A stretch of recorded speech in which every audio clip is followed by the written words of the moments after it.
Ride through the city like Brennan Schaub. I'm on a mission to get it all. Ride through the city like Brennan Schaub. If you ain't thick, please don't get involved. And now, Brandon Thick Boy Schaub. Yes, sir. Monday morning, February 2nd. February's here. Baseball season's here. Kiddos practice starts today. Spring season, baby.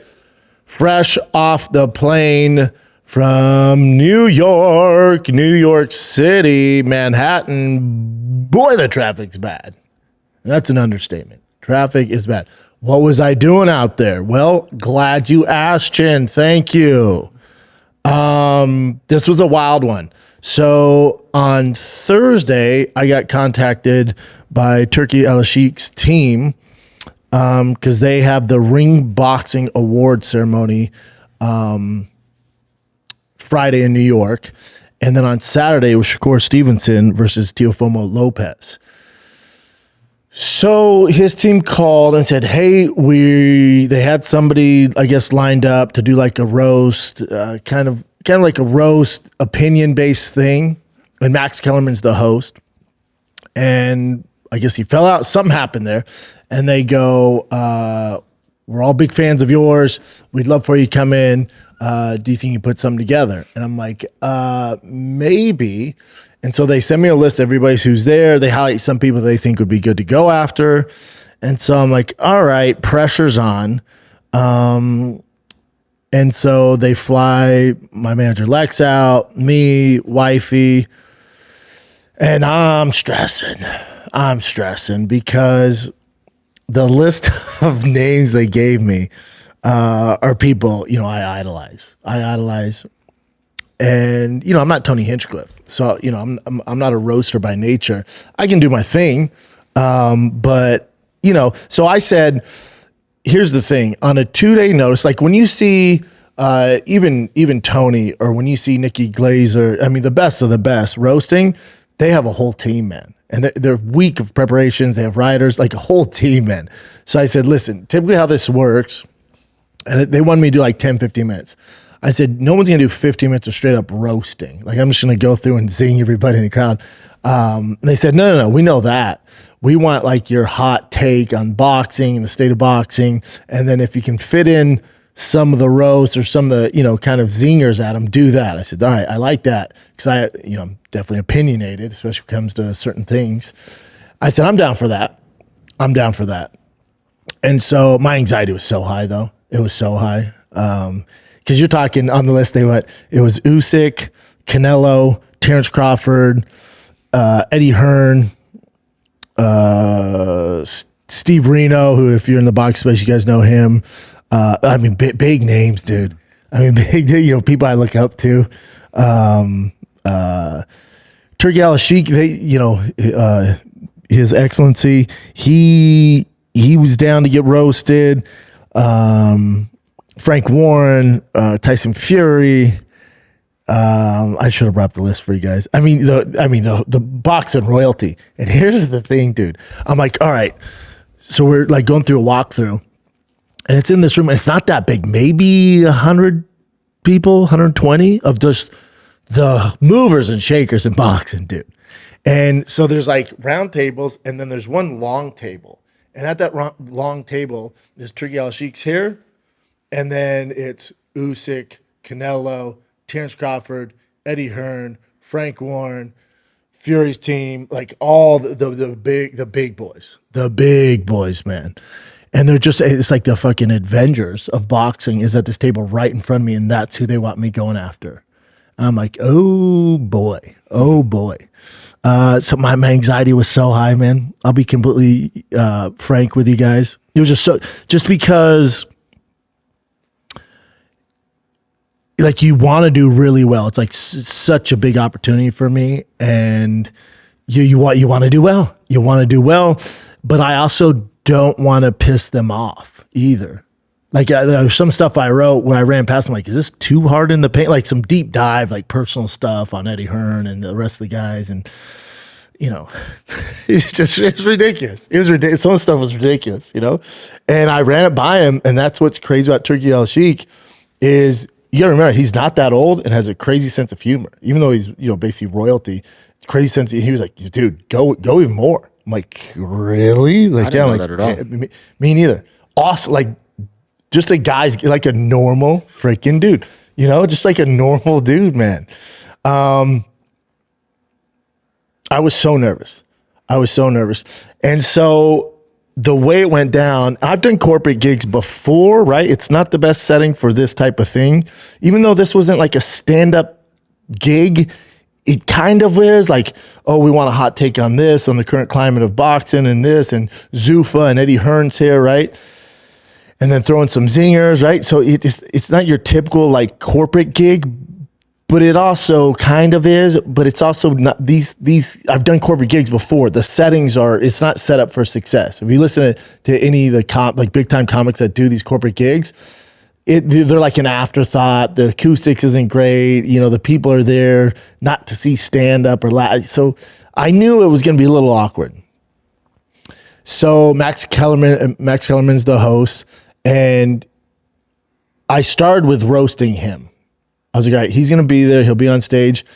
And me and Max, we don't have a lot of communication. We didn't get into it. We just had different opinions on Mayweather and Floyd. I bet him $100,000, and we kind of went back and forth.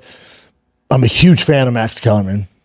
And obviously he's getting a lot of heat for saying Zuffa boxing. He's been waiting his entire life for something like this in boxing with Dana White getting involved. He's taking a lot of heat for it. And so he does the awards, and they're presenting Fight of the Year, Fight of the Year, Fighter of the Year, Female Fighter of the Year, Round of the Year. It's just the who's getting up. And then I'm looking at the clock. I'm not touching my food. My anxiety's through the roof. And I've gone over my routine like 10 times in front of my wife in the room. I posted a video. My shirt didn't fit. So my mother-in-law, right, she got my stuff dry cleaned. She's like, mijo, try it on. I'm like, not a fit.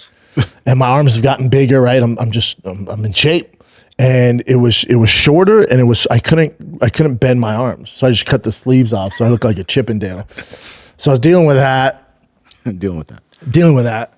And so they're like, oh, Schaub, you ready now? I'm like, yeah. They're like, we're gonna mic you up, take you in the back. I'm like, okay. And I'm like looking in the room, and remember, I'm the last one to go on.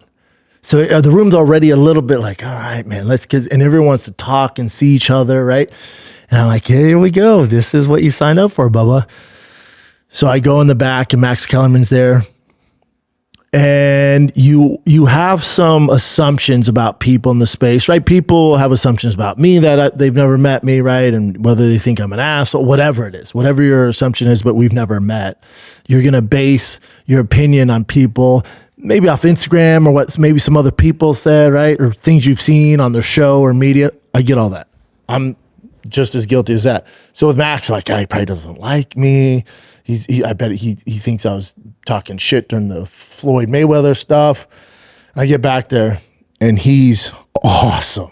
He was so cool, man. Just as smart as you think he is. And he was just like, buddy. As soon as I get in the back, he gives me a big hug. He goes, buddy, good luck, man. He's like, good luck, dude. He's like, they're so ready to get out of here. And I'm like, yeah, have they gone over it? He's like, kind of. He's like, but you and I can ad-lib this thing. We can freestyle. How do you think I should do it? I'm like, wait, so hold on. You're going to say, all right, good night, everybody. The lights go down, and then they're going to stand up and start moseying around talking, because like cocktail hour after that. And then you go, all right, hold on, everybody. And then you turn the lights back on, and then you bring me out. He's like, yeah, that's what they're telling me to do. I'm like, oh, my dude, nobody's me paying attention. He's like, yeah, dude, you can literally do whatever you want up there, man. We and him were laughing the whole time, man. He's like, good luck. And I told him, I said, hey, Matt, I start off the top of this whole thing like roasting you. He's like, I don't give a shit, man. I know how it goes, dude. So I did this whole thing on him, and then I defended him on Zuffa boxing. So their whole thing was like, we know you don't want to piss anybody off. We know you don't want to ruffle any feathers, but the reason you're here is we want you, because you don't hold back. We want your honest take on boxing and Zuffa and the lay of the land. I said, all right. So I got Jake Paul in there. I got Zuffa boxing there. Dana, Eddie Hearn losing fighters.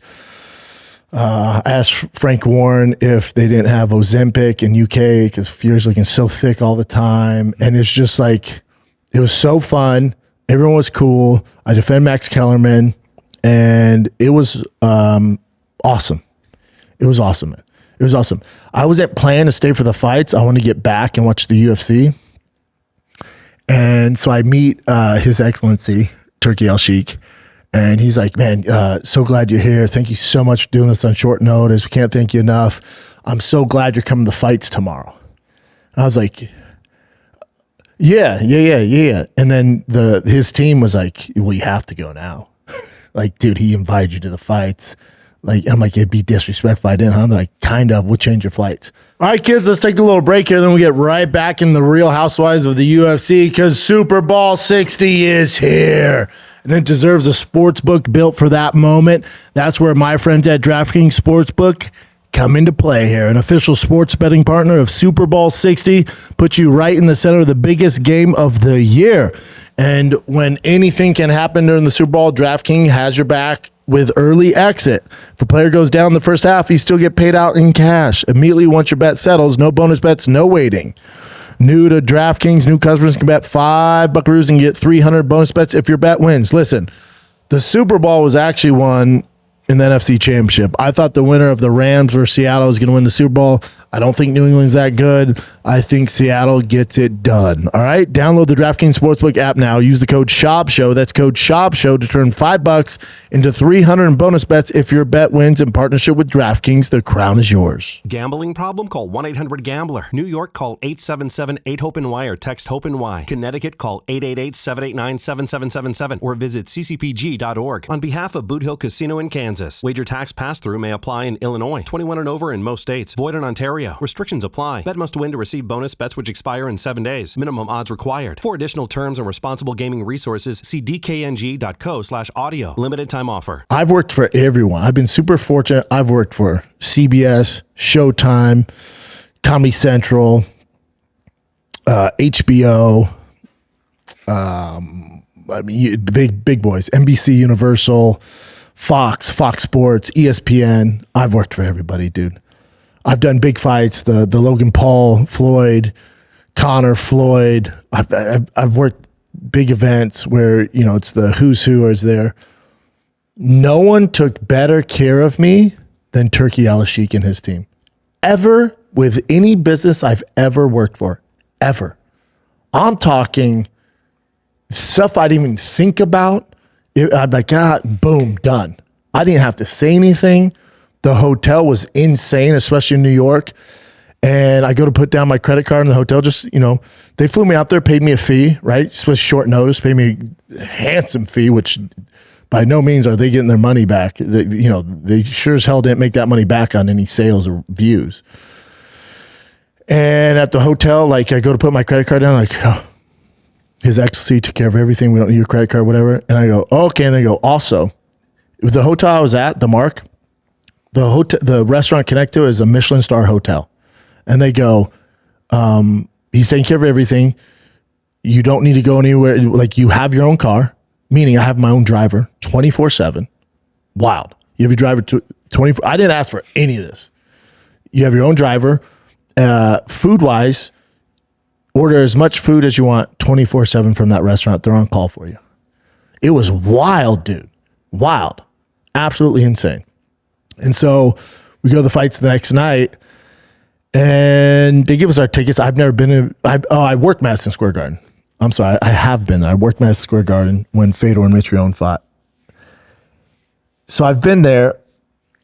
Again, I worked the Floyd Logan fight. I was working, so that doesn't count. But then Connor Floyd, right? Worked that, and Showtime gave me a ticket. They gave me a ticket kind of in the nosebleeds. Whatever, all good. So me and my wife get our tickets, and Lex, we get our tickets. They take us through like where the New York Knicks go through, and they're walking us up, and I'm like, what's going on here? And I'm looking at the seats, and it says Joanna Schaub, Brendan Schaub, Bernard Hopkins. And next that with Carl Anthony Thompson, Big Cat from the New York Knicks. It was insane, dude. And then to the right of me is Usyk, Triple G. It was so insane, dude. It was so insane. And I was thinking about, I sent a picture to Brian and Rogan. I thought about both of them because I love Bernard Hopkins. Brian loves Bernard Hopkins. So does Rogan. The amount of money Brian or Rogan would pay to watch a fight next to Bernard Hopkins, dude. Bernard Hopkins, the knowledge this dude has, he's a fucking library, dude. And the coaching, he doesn't stop talking, by the way, which I didn't want him to. The coaching and the knowledge he was dropping, which he was done if I was there, I didn't ask him to do it, to Shakur Stevenson, to the other fighters, to Shushu, to Big Baby Miller, like the knowledge he was dropping them, dude, I was like, God, I wish Brian could have taken my seat. He would flip out right now. This is Brian's cup of tea, dude. He would have flipped out, man. Flipped out. It was such a special time. It was so cool, man. It was so freaking cool. So cool. Had such a good time. The only downside was it was hard to watch the UFC fights. It was hard to watch the UFC fights there. I saw some of it, saw the results. Then I watched it Sunday morning, watched it again this morning. So let's get it. But by the way, Shakur Stevenson, in person, I've always been a fan of him. Teofimo Lopez, I've had on Food Truck Diaries. I know him and his dad pretty well. To watch Shakur Stevenson in person, he is so goddamn talented. He's so good, man. I predicted he would win, right? I had to do all these interviews before, all this media before. And I was like, Shakur Stevenson by decision. You know, I just think his fight IQ, the way he manages distance, his jab, it's not going to be the most exciting fight, but he's going to get it done. Probably his face won't get touched. His defense too damn good. He's so good. In person, being that close, I was like, oh my God, this guy's good. Generational talent, man. Generational talent. He beat the piss out of Teofimo. Yeah. It wasn't close, man. Wasn't close. He was so good. So goddamn good. I'm sure we'll get to it in current events where Big Baby Miller's toupee fell off, dude. That was amazing. And because there was some of the media was in the way, so I hear the crowd going wild. I'm like, is there a fight in the stands? I mean, going nuts. Is there a fight? And then right behind us, he throws it or something. Yeah. And the girl behind us catches it, and she's a fighter. She catches it, and she's like messing around with it. I'm like, what the fuck is that? And then he looks, and he was having fun with it. That's the best reaction you could ever have. He was all, Because, dude, I'd be freaking out. I'd be like, oh no. It was so funny. Yeah. So funny. Yeah, but what a night, dude. What a freaking weekend. Dude, when you mentioned that you're going to be doing this event, I didn't think like it would be that star-studded. Like everyone, dude. Oh, dude, they sent me the wild. list, and I was like, oh shit, my anxiety was through the roof. Of course. And you had a short amount of time to get all that stuff. That dude, I give you props for that, man. Short amount of time, dude. Short amount of time. And they told me the people that they reached out to before and couldn't do it short notice. I was like, oh boy, one is not like the others. I'll do my best. I can give you a hot take. I'm definitely not scared. I've been on big stages. And then the people being there, that's not gonna scare me, right? I've done that. But it's just like talking shit to Eddie Hearn when he's staring at you is tough, dude. And I love Eddie Hearn, dude. You don't realize how big Eddie Hearn is. Yeah, he's a tall dude. Yeah, he's a big boy and handsome bastard too. You know, you're like, oh, what's up, dude? Just talking shit to him about losing fighters to Dana White. That was my whole bit on him, you know? Yeah, it was tough. Was there any MMA people at all there? Not one. No, not at all. I was the only representative of that side of things, which makes sense. It's a boxing event. The security was all jiu-jitsu guys that I've trained with out here, though. Oh, that's dope. And the main guy is my buddy out here, who we run to each other at the gym. He trains at Six Blade. I'm like, oh, what's up? They were all like, what are you doing here? I'm like, God, dude, tell me about it. So I was like, well, the good thing is if this goes really south and one of these fighters try to fight me, they have no ground game, so I should be okay. And they all, they're like, that's why we're here, dude. Yeah. I was like, yeah, I hear you. The only people that got a little upset was Terrence Crawford's team. Why? I made fun for having such a big entourage being from Nebraska. I was like, who has an entourage come from Nebraska, dude? That was it. Oh, and I referenced how the UFC, I said, give it up for Kendrick. Yeah, I said, give it up for Kendrick Lamar. Oh my God. It's tad racist. But also, and I was like, that's a deep cut of a UFC fan. Yeah. So, they were the only, and they were right next to me as trainers at me. He kept going, be careful, man. His trainer's so big, he was going, be careful, man. I was like, you didn't like that one. I get it. It's about to get a lot worse though, dude. So hang in there. Yeah. It was interesting, man. Such an experience. Wifey loved it. She's never had Prince Street pizza. So we went there and she was like, is it really that good? I'm like, man, I've had pizza all over the world. It's the best. It's damn good. And she had it. Her and Lex both had it. And they're like, yeah, it's the best pizza I've ever had. I'm like, yeah, man, there's a reason. It's this little hole in the wall. It's not big. They got my picture up in there. It's probably my biggest accolation that I've ever had in my career. My picture's up at Prince Street Pizza. It's still there. Thank God. But yeah, it was cool, man. It was cool. But let's get to the UFC fights. Oh God, how do I want to get with this one? So, one of the reasons why the hardcores especially weren't that excited about this fight is because we saw this fight less than a year ago. 10 months ago? Last time they fought? So it was kind of like, all right, I love watching Volkanovski. It doesn't make too much sense. I guess him in Australia, there's other contenders. So no one was that crunk about this fight, you know? Yeah, when was the last fight? April 2025. Yeah, there you go. 10 months. About 10 months ago. So we kind of just saw it. Here's the issue with this that I don't think many people will have this take if you listen to other shows. The issue with this is they've totally derailed Diego Lopez's career because where's he go now? Yeah. And also, did you think in 10 months Diego Lopez got that much better? He was going to beat Volkanovski? Like in 10 months, did the guy really get that much better? Probably not. He's still young, you know.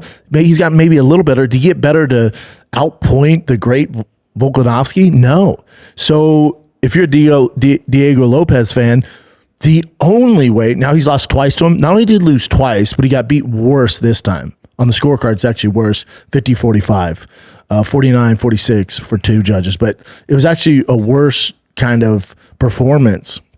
He got beat up worse in this one.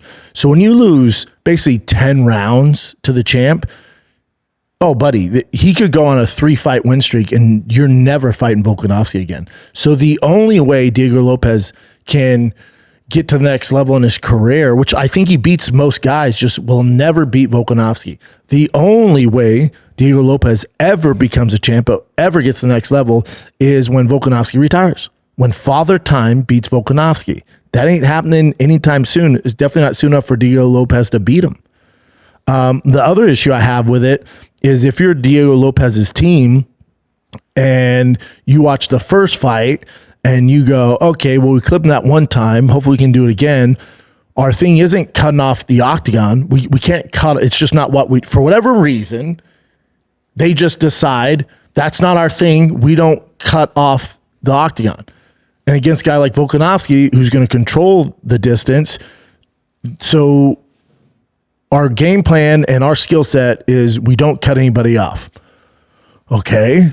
So I would guess if you don't have the tools or assets to implement that into your game plan, plan B would be we're not going 5 rounds because we can't outpoint him. Our IQ, our fight IQ is not high enough to keep up with Volkanovski. So the only other way you're going to beat Volkanovski is Volkanovski's fighting for 5 rounds.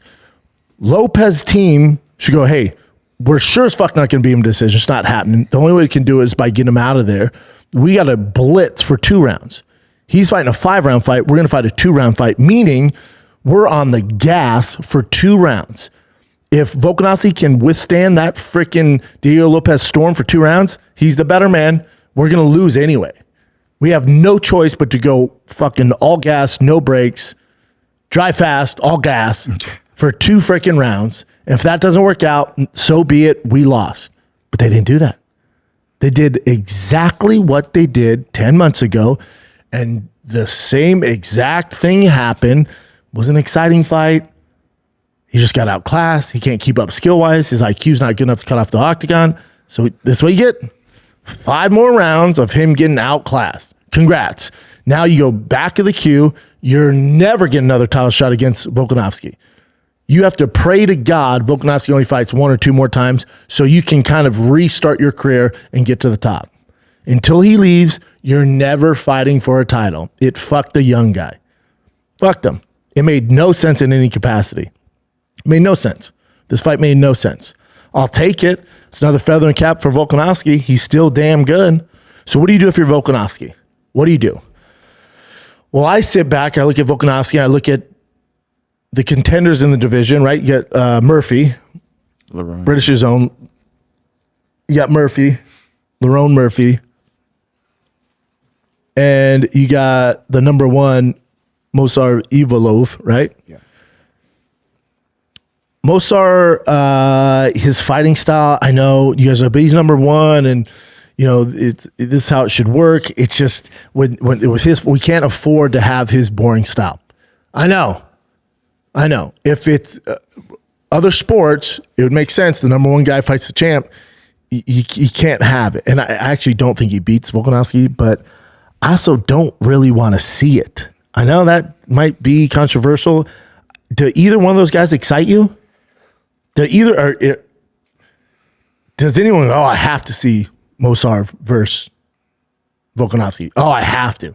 No, unless you're his mom, no.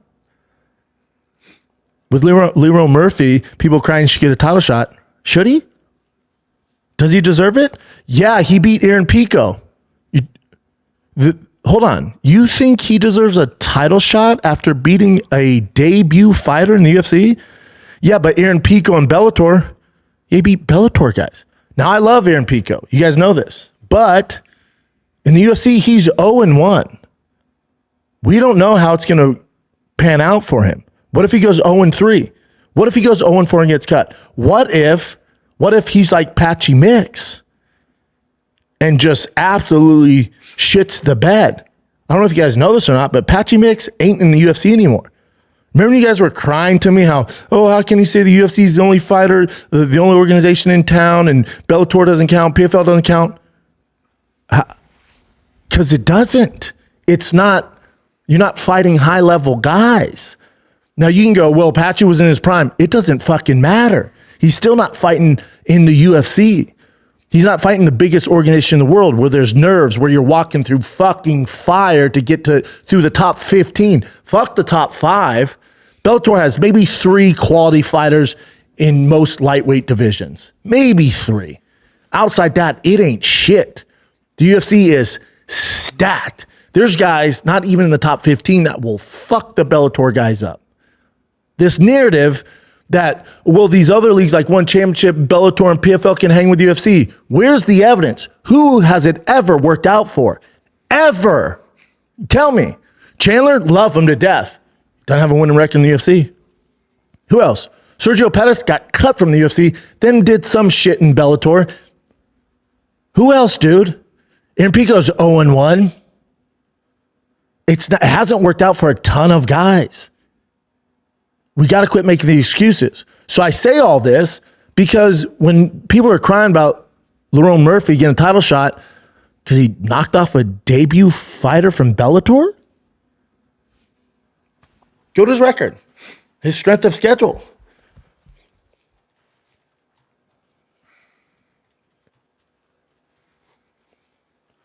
I'd love to hear the argument.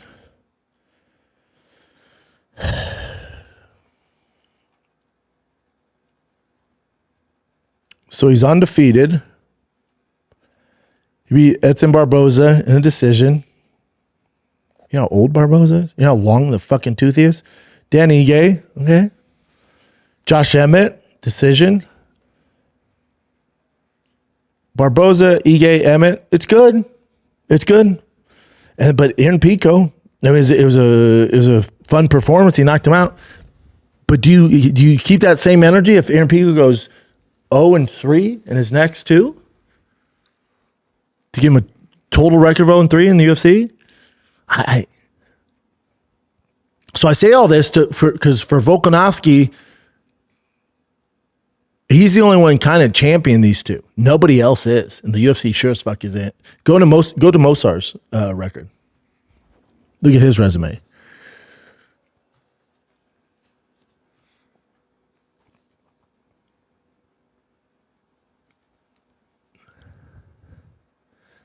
Now, what's the problem with this? You guys can go, well, he's not 19-0. He's undefeated. He is. What's the problem with all that? Do you see one finish?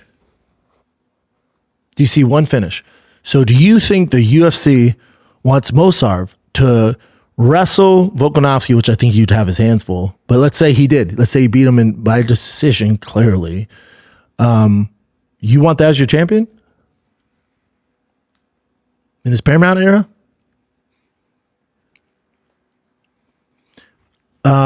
It's not happening. So what they're going to do is his resumes. If it's between Murphy and Ivolov, it's Mosar's strength of schedule is so much higher. So clearly you give it to him, but the problem is he's so fucking boring, and he only wins by decision, and we can't have it in this new Paramount age. That's just what it is. This is the fucking business. I didn't create it. It's not happening. So it sounds like they're going to do Mosarv versus Murphy, and the winner of that becomes undeniable for the title shot.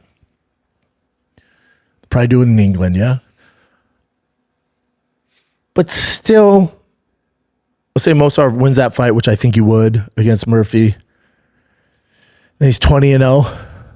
You do something there. But it still doesn't do much. It just doesn't. So what would I do if I got the reins to make matchups in the UFC and I'm Volkanovski? And remember, Volkanovski has one, maybe two left. One, maybe two. What would I do? I would ask for Arman Tsarukyan to cut down to 145. And Arman said he will cut to 145. Because Tsarukyan is the best lightweight in the world, not named Ilia Topuria. And for whatever reason, they're like discipline or whatever. I guess that's what they're saying. They're disciplining him. Because if you're Arman, his stock's never been higher. They got to figure out what they're going to do at lightweight. It's kind of a shit show because you have Gaethje there. You got Ilya dealing with his divorce issues. We don't know how that's going to come to fruition. Connor's going to get thrown in there, I would assume, something like that. You could do Gaethje Connor at 70, which I think is going to happen. Patty's out of the picture, right? Patty will probably fight Hooker, or they could do Connor, and then they do Gaethje, Ilya. Either way, all this stuff I'm telling you doesn't involve Arman fighting for the title. He's ranked number 1. So no one's getting more fucked over whether it's 45 or 55 than Arman. And he's also the biggest name, and he also has better wins than everybody. So if I'm Arman, I tell the UFC, cool, 55 is a nightmare. You guys got a lot of stuff to figure out. Clearly, I'm not going to fight for a title this year. I'll cut to 45 if you give me a title shot. And I would assume they say yes, because not only does it help the UFC out, but also add some star value to the 145-pound strap. Because Ivolov isn't that guy. Murphy's not that guy. Alex needs a big fight. He's fought the Husu, he's fought Makhachev, he's fought Ilya. Why not do Arman? Arman, Alex, come on. We're doing numbies. Also, it keeps Arman active, and now you let 55 clear that kind of shit show up with the interim belt, the BMF shit going on. If Connor jumps in, Patty's down here. It's kind of a shit show. It's all murky. By murky meaning Arman's not getting a title shot anytime soon. So let that clear out. Arman goes to 45, and let's say he were to beat Volkanovski. Well, now Arman's your 45 champ, and then you have him fight at 55 for the championship. Now we're cooking with gas. And you got another star in your hands. It just makes all the sense. And by discipline, Arman, so let's say Arman doesn't cut to 45. What do you do with Arman? Benoit Saint Denis? That's what you do? So does Arman, if you're Arman, I'm being serious. If you're Arman, you're his management, you're his family, and you're like, yeah, they said you got to fight at least one more. Like, you're not going to get a title shot. You cool with BSD? Like, no. So if you're Arman, you just stick around and keep beating these guys until what? Until maybe something happens and you lose, then you're really fucked. No, man. You tell the UFC, all right, I get it. 55, you guys are doing your thing. It's a little murky. Let me go to 45. You got a super fight between me and Volkanovski. I'll get that belt, and then that's only going to build my profile even bigger, and then you let me come back to 55. Why not? What else are you going to do with him? Discipline him is make him cut to 45. Discipline him is make him cut to 45 fighting Volkanovski. That ain't a walk in the fucking park. But it's a win-win for the UFC. Otherwise, he's just going to keep taking out potential contenders at 55. Hate to tell you, ain't nobody beating him except for Ilia Topuria. And even that's a tough fucking fight for Ilia.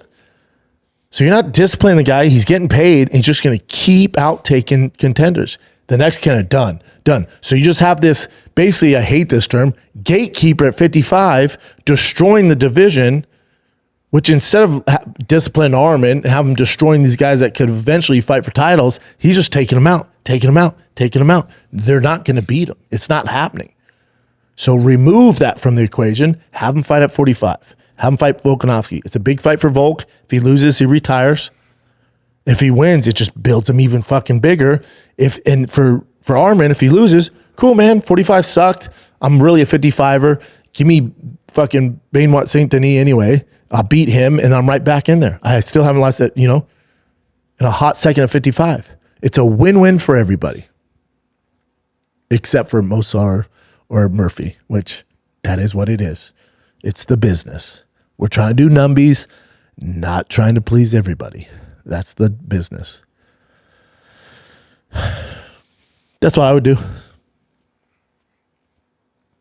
I just remembered, like, back in the day, it was fighters usually would cut down to make the lighter weight class, but these days they move up, right? Like that's the trend. Fights. Yeah, bigger but I fights. mean that would be going back to like the old school days of him cutting. Yeah. And by the way, there is this thing. Website Empire Sports Media just reported that Evloev versus Murphy will be the headliner for March in London, but that's a rumor so far. Well, yeah, that's a pretty confirmed rumor, though. Okay. I've heard that too, yeah. Because neither one of those guys are stars. Let them take each other out. But either way. And Alex said he wants to fight 3 times this year, which I think is too much at his age. Like, dude, slow down. He likes to be active. Armin's down. Guarantee if the UFC called him and said, hey, we got a title shot for you finally, but it's at 45, he's like, say less, I'm in. So Murphy and Evilo figure their shit out. Winner of that will get the winner of Armin and Volkanovski. And if Armin can make 45 and he can compete, ooh, buddy, you got a problem on your hands. That's a great fight too. And it just is what it is. The UFC does want Evilo as their champion. I'll tell you who Evilov's not beating, especially if he can make 45, is Armin. That's not happening. So if you want to make sure Mosarv doesn't become your champ, you got a guy who's going to make sure he doesn't become your champ. It's a win-win across the board for everybody. Any other brain busters? Rest of the card was cool. I told you guys it was going to be better than last week's. Now, obviously, the main event wasn't. Because that fight didn't make a whole lot of sense. But the rest of the card was good. Dan Hooker breaks my heart. I love Dan Hooker. He's in his Donald Cerrone phase in his career, where he can lose, but you're always going to watch him fight. He's a top 10 guy, top 12 guy. He's still dangerous, but he's never going to be champ. It's just never happening. But he's great to watch. He's fun to watch. He was doing so well against BSD too. So well, man. And then that grappling exchange, especially you got to remember, BSD is a black belt in judo. He's very good, especially when a guy has a whizzer in. So that's where Hooker lost the fight.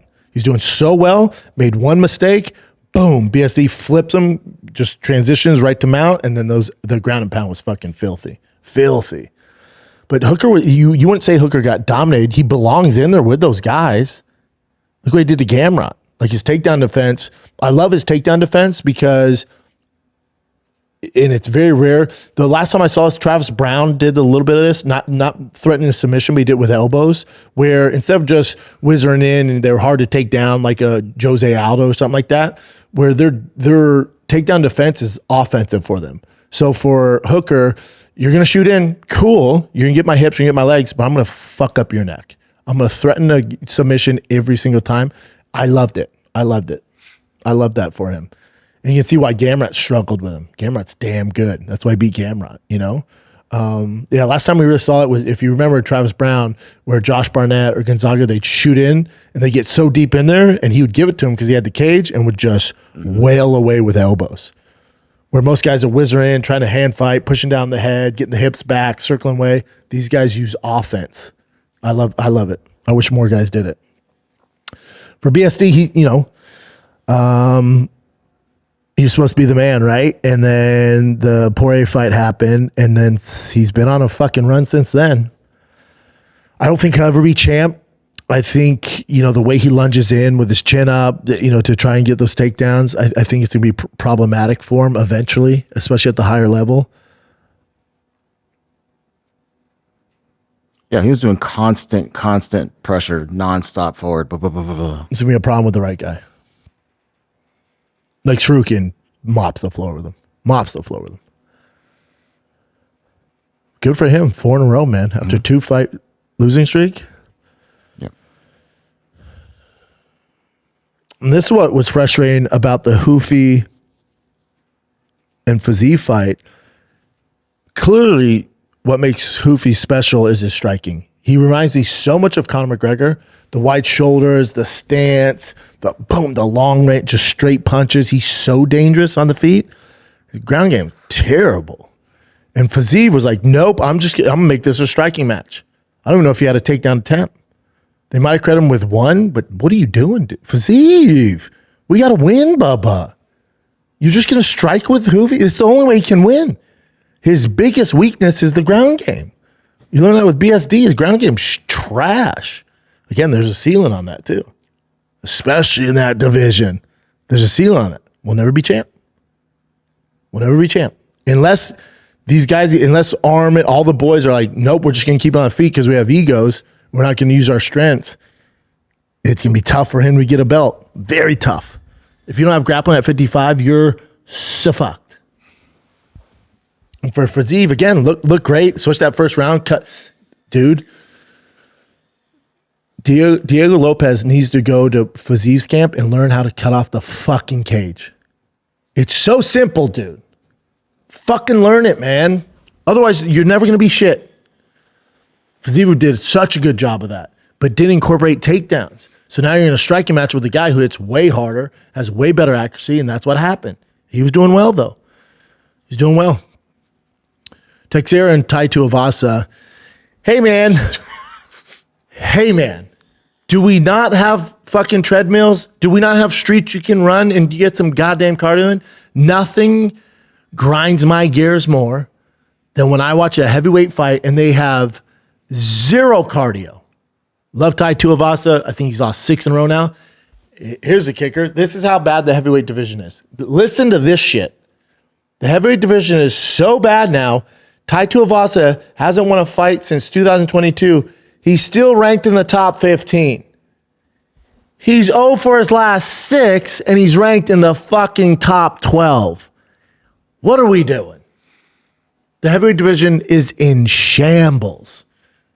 This is when I watch those fights go, fuck, I wish they'd call me. I'll run around for a round while you fat asses get tired, and then it's on. I don't get it, how you're a professional athlete, and there's zero cardio. Nobody thought to get in shape. Nobody? Like when I was at the fights on Saturday night, the Stevenson and Teofimo Lopez fight, Big Baby Miller fought. It was 2 heavyweights. Their cardio was so bad. It was basically them like leaning on each other and just kind of inside punching, doing this thing. And I look over at Usyk, and him and Triple G were, you could tell they were talking shit about him. You just tell they're like, dude, what? It was sloppy. And I'm looking at Usyk, who's not that big of a dude. Like you'll see in the picture with me and him, he has boots on with probably 2-inch heels. That's what I was going to ask you because he actually looks like fairly matched up with you. It's not that one. I know. Yeah. No, he has big boots on. Big boots. Yeah, see, because you guys are like... We look about the same size, right? He looks like he's 6'4" there. No way. He has about 2 inches on me with heels. He's maybe 6'2"-ish, 6'2.5". But has cardio and pacing for fucking days. So he was looking at those big heavyweights, and you just tell he was like, dude, You know what I do to these guys? You know what the fuck I do to these guys? You tell him and Triple G are having a grand old time about it. I hear you, man. It's crazy to watch heavyweights that do that. Go back to the card for me. Tai Tuivasa, 0 for 6. Hasn't won a fight in 4 years. I don't know if they cut him. He's such a personality. Again, I don't know if he wants to keep doing it. Killian, he's going to be a problem at lightweight. And that's what we need. That's what we need. You need these contenders. They need this fresh blood. He's such a savage. You need these guys. You need these guys. Card overall, I thought was better than last week's. Also, the production value, notice how much better it got. There weren't so many ads. You saw some walkouts. It was a way better. They're getting better. They're getting a lot better. They're getting a lot better at it. So you mentioned that, but the one thing that was happening was, I don't know if you felt or you saw it as well, but like this would happen on my feed. And I asked my friends if it happened to them as well, and it did. So it got choppy. Like, I guess there's a lot of people watching. That's good, but did it happen a lot? Like 3 or 4 times. But And then it didn't last too long. Yeah, it's not the end of the world. It was way better. And what I like is, right, I wasn't able to watch it live, so I have to go back and watch it.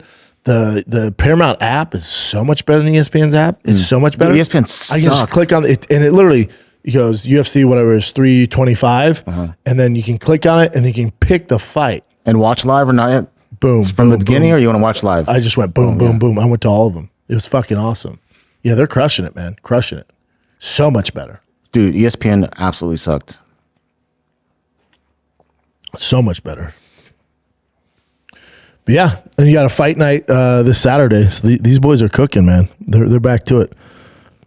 Yeah, not a huge one, but not a huge one. Not a huge one at all. At all. Yeah. Almeida's fighting. That ain't an easy fight for him either. That dude lost a decision to Curtis Blades with his first UFC fight by decision. He's a handful. That won't be a walk in the park for Almeida. Said Nurmagomedov's fighting God on the prelims. Yeah. Horiguchi Albazi is going to be great, though. That has to be a great fight. Yeah, Horiguchi. That's probably your best fight on the card. Yeah, and Dana, they had their first Zuffa boxing match, right? And then they had their second last night. And people are making fun of them and all this, like, oh, this is the way you make splashes in boxing. It's a slow build. They're slowly building it. I would not bet against Dana White. And this is where I agree with Max. If you're going to talk about fighter pay, it's actually a different discussion.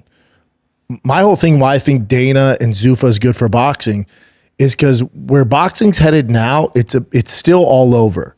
And there's like 5 or 6 guys that make all the money, and then you don't really get the fights we want to see unless Turki Al-Sheikh comes in and pays them this enormous amount of money. So the reason why I do think Zuffa can help boxing, because boxing as of late is dying, and you can only depend on Jake Paul for so long.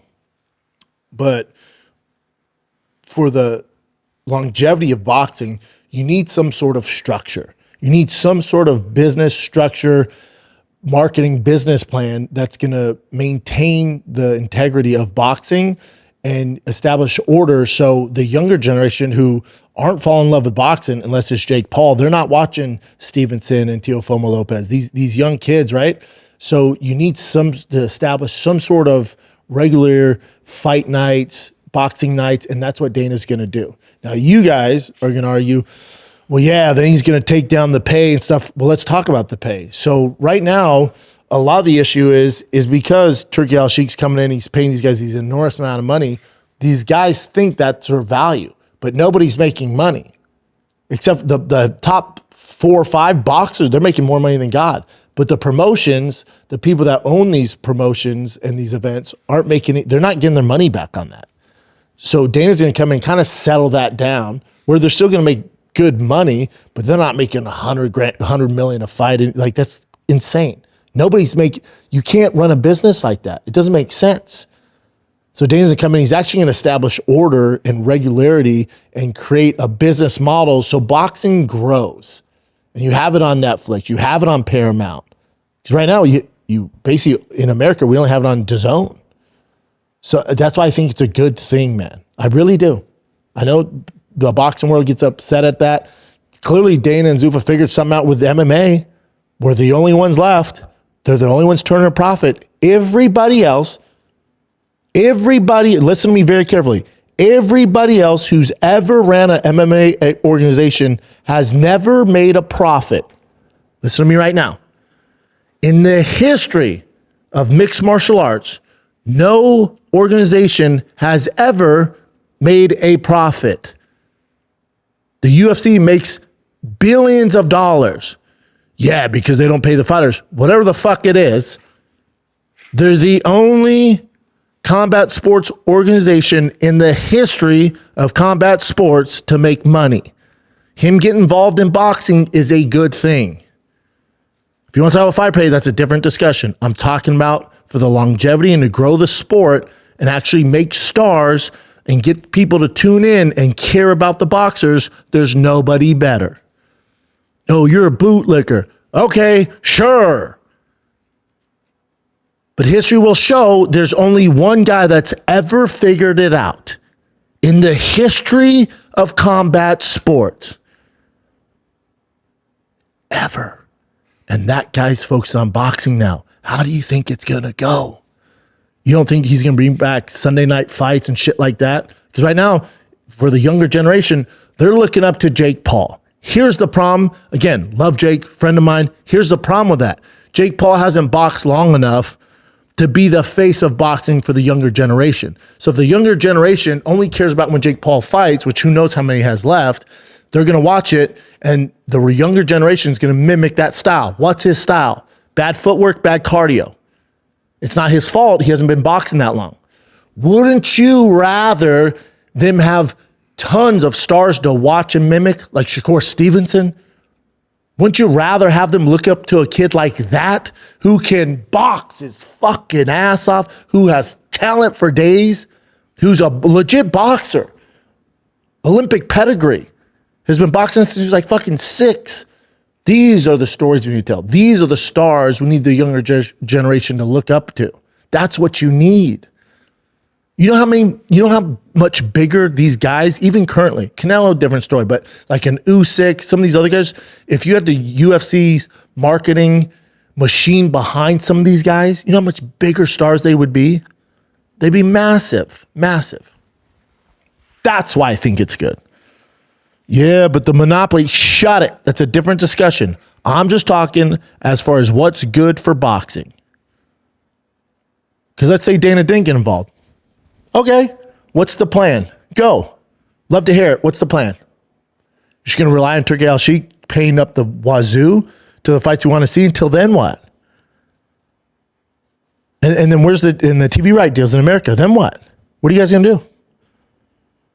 What are you going to do? You rely on Jake Paul to give these one-offs once a year on Netflix for views? You think that's going to keep the interest of the boxing hardcores? No. What are you going to do? That's why it's good. That's all I'm saying.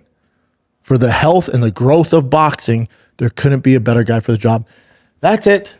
And so when Max Kellerman says, I've been waiting all my life for Zuffa boxing, he's saying because it actually establishes order and structure to boxing.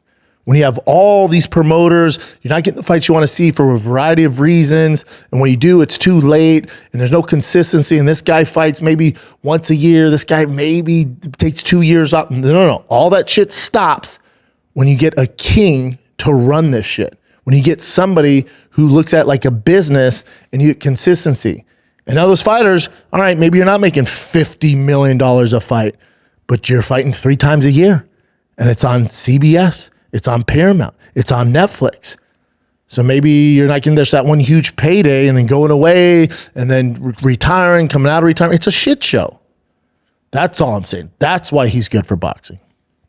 He's the only one to figure it out. Sure, there's a lot of reasons why people don't like him. I get all of that. I'm just saying as far as a business model, this is exactly what boxing needs to continue to grow. That's it. That's all I'm saying. What else you got, Jen? You were talking about Baby Miller. This is probably the biggest thing that's happened in combat sports over the week. So this is where his I guess it really is a toupee. It's a straight toupee. Here's the thing: if you go to his Instagram, yeah, go to his Instagram for me. Do you have his Instagram? Yeah, I have it already. Hold up. No, not even that. This motherfucker before. This is what I love. Did he post it? Which one? There's a post. If you go down, it's him at the barber getting a fresh cut. Keep going down. Like way earlier? He's done it before.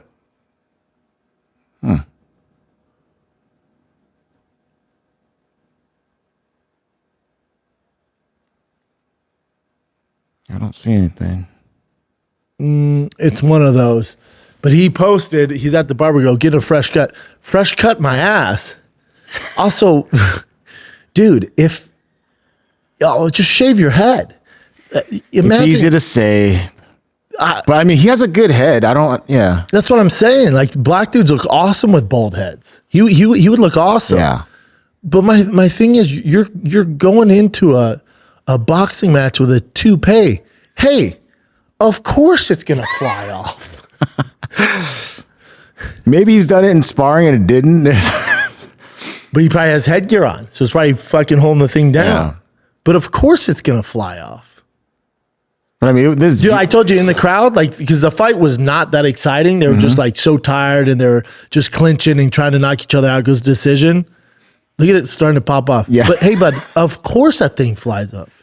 he rips it off and throws it right there. Look at that. But he dealt with it great. Yeah, that's the best way you could possibly handle it. I didn't know what the hell was going on. I thought there was a fight in the crowd because the crowd was going nuts. But look, he would look sweet with a bald head. Yeah. He's got to tan it up a little though, because he's probably been wearing it for too long. Yeah. Hey, big baby, don't do that. Don't wear a toupee. Do look at the thing. It just flaps. Yeah. Hilarious. Yeah, but don't do that. But of course it was going to come off. You got to check this out real quick. From Big Baby Miller put it on his own Instagram, but this guy breaks down why this is a huge accomplishment. Human accomplishment in sports history. Tonight at MSG, this man, Jarrell Miller, was attempting to win a heavyweight fight. Now, to win any fight, you gotta be totally locked in, right? Because it's hard to win. Well, right here, Miller gets hit so hard, his hairpiece comes off of his head. And by the way, if you like elite sports content like this, make sure you're following. And because of this, at this moment, Miller went from being the heavy favorite all the way down to a 21% chance to win. Now, to be honest, most mere mortals would be so humiliated by such a thing. No, it fired him up. Throw in the towel and call it a day. And really, under the circumstances, you couldn't blame him for doing that. But guess what?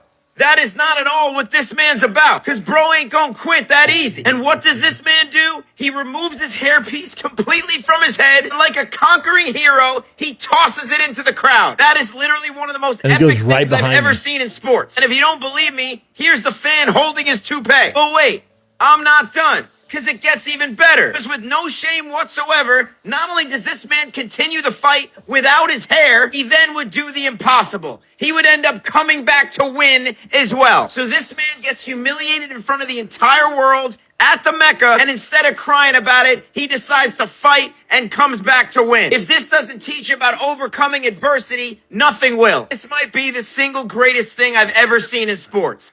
Hilarious. Yeah, the fight wasn't great, but at least he won it. I agree. I mean, because that would, dude, if you actually wore a toupee and it fell out during the fight, wouldn't you? That's all you're gonna think about, right? Shit. I know, maybe, but he has the personality for it. Oh, he definitely has a personality for it. Yeah, that's so I guess they made an AI with was freaking hilarious. Him driving with a convertible, and he posted, that.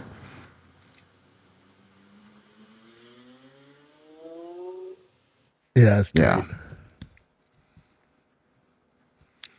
Yeah, like I said, I thought a fight broke out I'm like, why is this fight's not great? Why is everyone freaking the fuck out? Oh, this is this is MMA related, but I found this very interesting. So the Epstein files got released, like, was it 3 million documents or something like that? Yep. So Joe Rogan, John Jones, the Fertittas are all listed in it. The weird thing with the Rogan one though is I guess Epstein really thought he was funny and he liked him, so he wanted to meet Rogan, and Rogan's like, nah, He didn't want to meet him. Yeah, Rogan said, get the fuck out of here. I remember, I think like years ago, Epstein like emailed or something. Rogan was like, get the fuck out of here. Yeah, I guess one of his assistants, Yeah, his handlers reached out to Rogan, and Rogan's like, nah. And that was like, that was also like a decade after he was already convicted of that, prostitution stuff with a minor. Fucks with him. Yeah. And then this John Jones posted this. This is Epstein wanting to watch John Jones versus Vera on demand. And his assistant's like, do you want me to put on the laptop, when you're ready to watch it when you get to the island or something like that. Oh, so that's why John's listening. Yeah, so it's not direct at all. It's so stupid. Like anybody's names associated at all. Whether it was like, oh, he emailed Joe Rogan. Joe Rogan's in the file. It's like, get the fuck out of here. No. Yeah, Rogan had nothing. If anything, it shows that Rogan didn't want to mess with him. So that's good. I saw you did the Joe Rogan show. Can you introduce me? I think he's funny. Rogan was like, get the fuck out of here. And that's through that one physicist that Rogan had on. So here's my favorite. I will reach out to Rogan. A few days later, he followed up. Sorry about Rogan so far. He seems more timid than I would have thought. Yeah. He's not timid. I think his exact words were fuck off. Probably. He didn't fuck with you dudes. Yeah. Confirms John Jones fan. John's like, come on, man. Yeah. Alrighty. That's why even with like the flight log stuff and all that, like the guy fucking, who knows how many people he emailed, but if your name's in it, yeah, I'd be like, hold up. Guarantee Rogan brings this up. He'll tell the real story. Rogan told me the real story, a long time ago. Yeah, it's not really connected. It's just you wanted to meet him. Get his feelings hurt if he did get connected to Joe. Yeah. I don't know how you feel about this, but Volkanovski's coach, even though Volkanovski won the fight, he said that this is coach saying this, that he almost pulled out weeks prior because of a shoulder injury, like came out. Jesus. And still won. Yeah. That just shows you Diego Lopez ain't never beating him. Yeah. 10 rounds, dude. And he broke both of his feet, but nothing requires surgery. Diego. Alrighty. Let's go to so Brian Ortega is out of UFC 326. My man's falling on some hard times, missing weight, Yeah. But he posted about this on his Instagram. So nothing crazy. It's just he needs time to heal some injuries. Yeah, it's not good. You seem to know him very well. Yeah. From when he was younger, especially. Does it seem like he's not just, like maybe 1 foot in, 1 foot out, sort of? I haven't talked to him in a hot second, but yeah, it's getting tough. It's getting tough. He also had his run too. Yeah. He had a great run. He was awesome. That's the other thing, But yeah, it's getting dicey for him. All right. And also Schaub was seen with crutches. He's out. He injured his knee again. Yeah. That sucks. It does suck. And then he posted about it as well. I'll look this up real quick. Due to ongoing injuries, I've had another surgeon will need time to fully recover as a result. Yep. It's not easy to accept, I truly believe. The UFC belt still has to come to Kyrgyzstan. I don't think it does, Bubba. I don't think it does. Well, that's a bummer. I'm a fan of his, and this is terrible. I think even if he didn't have these injuries, that Ian Gary fight, even though he won it, showed there were some holes in his game, some kinks in his armor. So I wish him the best though, because that's not how you want anybody's story to end. So, and he's a prospect. Who knows? You were around this stuff, right? That happened with. I was at the weigh-ins. I didn't go to the weigh-ins. Oh, okay. I was doing walkthrough during the weigh-ins. Yeah, apparently Devin Haney's dad got stomped. I know, dude. I know. That's pretty bad. It's bad. He's an older fella too, right? Yeah. He be talking that shit though. Or just a real stomping. Yeah. Okay. This was this is funny. So Dan Hooker's last name in Italy, because his name's Hooker. So they put him as Dan Prostitute. Yeah, when it's translated into Italian. That's hilarious. Prostituta. That's hilarious. And this guy tried to do the Daniel Cormier when he weighed in. God, they caught him right away, huh? Aaron too, yeah. Because the freaking weight, it was just so dramatic. 122 and a quarter, the official weight for Aaron Toe. It's a little weird, right? What happened? He's They supposed to said be 125. 122. What? He did too much. Did he do the DC? Oh, no, they He took it grabbed the away. towel. He knows he's fucked. They're talking, and it looks like he's going to have to weigh in again. Wow. Oh, boy. What do you think he did? Where were his hands, guys? See, DC ruined it for everybody. DC screwed it up for everybody. Yeah, you can't cheat anymore. Okay, here we go. This is gonna be crazy if he gains like 4 pounds. Oh, looks like that's above 125 now. It's at 130 right now. Is this gonna be a walk of shame? 130? Yeah. He got way too greedy. Oh, he's super fucked. He yeah, pushed it's down obvious. way too hard. Yeah, it was his elbow on that thing.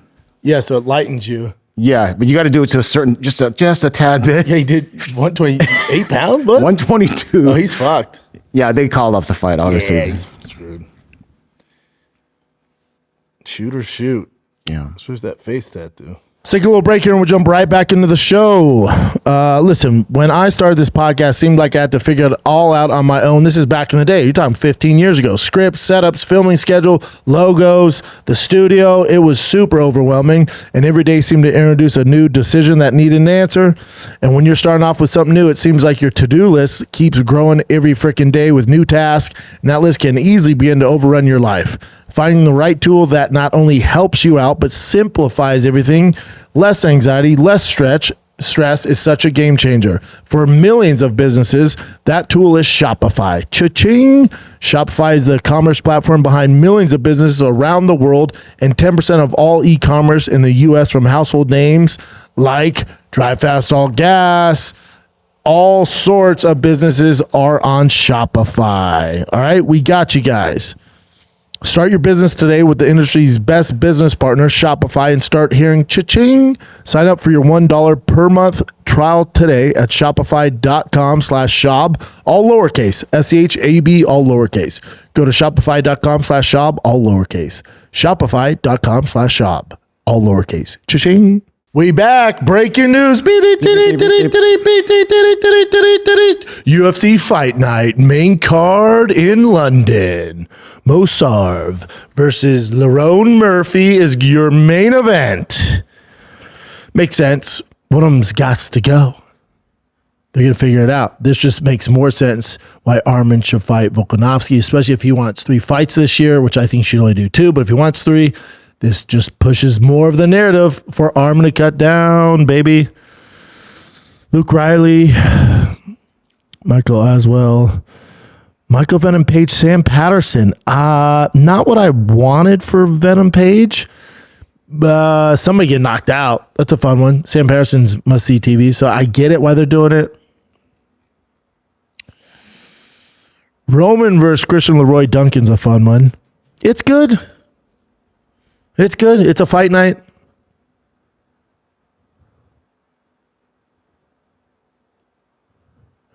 It's not going to blow your hair back, though, is it? It's not going to big baby Miller, you know. I mean, for Michael Venom Page, that one kind of out of left field. I mean, Patterson's a prospect. I think he has 4 wins in a row. Finishes 2. It doesn't do much for Michael Venom Page. Keeps him active. I'm surprised they didn't give him a big name, though. That dude's, I mean, he deserves big names. But it's a big come up, big opportunity for Sam Patterson. How that's not your co-main event is wild, but whatever. All right. The big key takeaway there is Mosar versus Murphy. Yeah. I hope Murphy wins. I think most people do. He'll be an underdog for sure. Is that it, Chinster? Just a couple quick ones. So everyone pretty much knew this was going to happen, but Paramount Plus got about 1 million new subscribers the day of when they first got their first UFC numbered event. That makes sense. Paddy Pimblett and Justin Gaethje. I'm curious how this past weekend's card did. Okay. And this one's a bummer too. Karen Bryant I guess she didn't go into detail, but we all kind of know what happened here. So They just didn't bring her on. Yeah, even though Dana White said that, everything stays the same or whatnot. But then remember that new girl that just came in? Yeah, So it seems like she's really replacing good. Karen Yeah. Bryant's thing, yeah. Yeah, I mean, it's the nature of the entertainment business. You have a younger, female. She's really good. Yeah. And, she's a staple in the boxing, so she's good. I get it. I love Karen. Yeah. They just better not fuck with Megan O'Leary, man. Come on. No, I doubt it, dude. Oh, here's Kayla Harrison's surgery scar. She's going to be out a hot second, I assume. That's a real legit surgery. So, yeah. Oh, last one. I don't know what event this is at, but this is Khabib, and the cameraman pointed at him when they were announcing Islam. On the planet currently today, in the house tonight, current UFC welterweight champion, Islam Makhachev. Oh, because they showed him when they're announcing Islam. It's like, dude, over there. Yeah, yeah. Yeah, because Khabib's like, come on, man, why would you announce Islam and you're showing me, dumbass? That's all he's doing. What? He's like, over there, dude. He's like frustrated. Like, yeah, what the hell, dude? he didn't seem too mad. Yeah. That's a weird headline. But yeah, that's it. That's it. We got a fight night. Hey, kids, we got some good news. If you like the Schaub show, we're actually going to try adding a show at the end of the week because a lot of news happens, a lot of stuff happens. So we might add a show on Thursdays or Fridays. That's the plan. There's so much MMA stuff going on. By the time I wait till the following Monday, all the news is out. So if you enjoy the show, we're probably going to add another once a week at the end of the week. It'll probably be a combo of all the newest MMA news along with some fan questions. I'll post the fan questions on my Instagram. So it'll be a combo of that and fan questions. So fire away.